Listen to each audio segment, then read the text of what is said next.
আমরা মনে করি আগামী দিনে জয়নাল ফারুক সহ বিএনপির উপরে যে অত্যাচার হয়েছে তার প্রতিশোধ নেব নির্বাচনের মধ্য দিয়ে।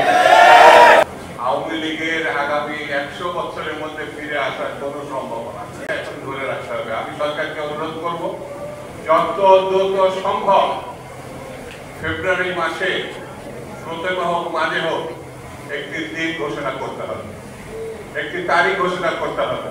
তাহলে এখন যে অস্থিরতা এবং সংকট আমার মনে হয় অনেক অংশে সেটা কমে যাবে। সেই জন্য আগামী দিন সকলকে ঐক্যবদ্ধ থেকে ষড়যন্ত্রকারী শক্তির পার্শ্ববর্তী দেশে বসে বসে ষড়যন্ত্রের স্বপ্ন দেখে যে কোনো মানুষকে ঠুস করে ঢুকে পড়ে।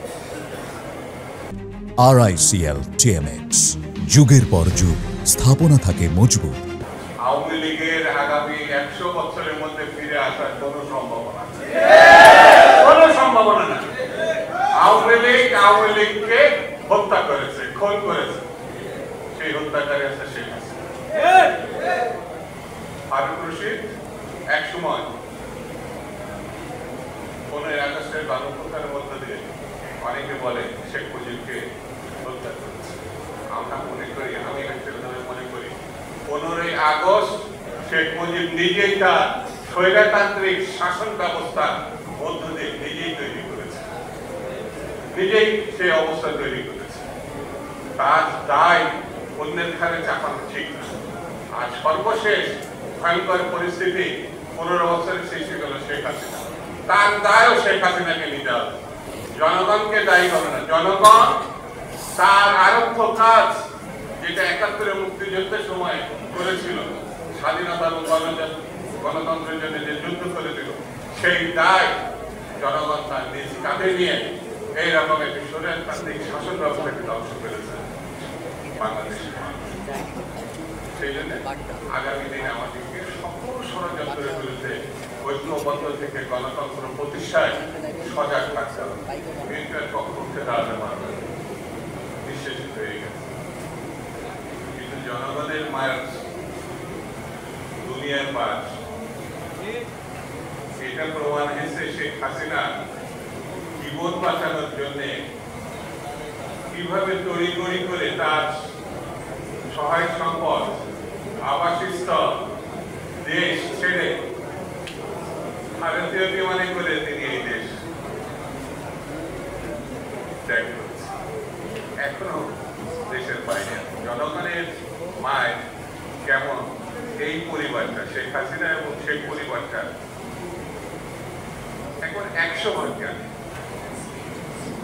সেই জন্যে আমি ছাত্র জনতা যারা মুখের রক্ত দিয়ে স্বৈরতন্ত্রের পতন ঘটিয়েছে, কিশোর তরুণ সহ অন্যান্য রাজনৈতিক দল, বিএনপি, ছাত্র দল সহ যারা মুখের রক্ত দিয়েছে, আমি তাদের স্মৃতির প্রতি শ্রদ্ধা জানাই। আল্লাহ দরবারে প্রার্থনা, আল্লাহ যেন তাদের বেশি। যারা এখন আহত তাদের সুচিকিৎসার বিএনপি যেমন দায়িত্ব নিয়েছে, সরকার দায়িত্ব নিয়েছে, সকলকে আমাদের দায়িত্ব নিয়েছে। স্বৈরতন্ত্র যেন বাংলাদেশে ফিরে আসতে না পারে, তার একমাত্র পথ গণতন্ত্র প্রতিষ্ঠা করা। গণতন্ত্র ছাড়া বাংলাদেশকে রক্ষা করা যাবে না।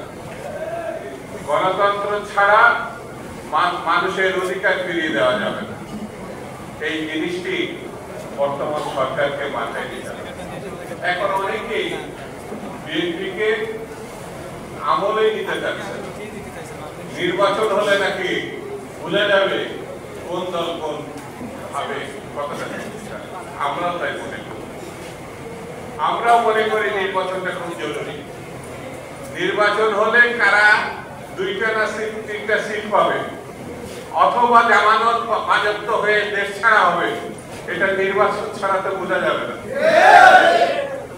কিন্তু কায়দা কৌশল করে সংস্কারের নামে, বিচারের নামে আরো কি কি সব ফেতনা বিষয় সামনে এনে নির্বাচনটা কিভাবে ঠেকানো যায় সেই বিবেচনায় সামনে এনেছে।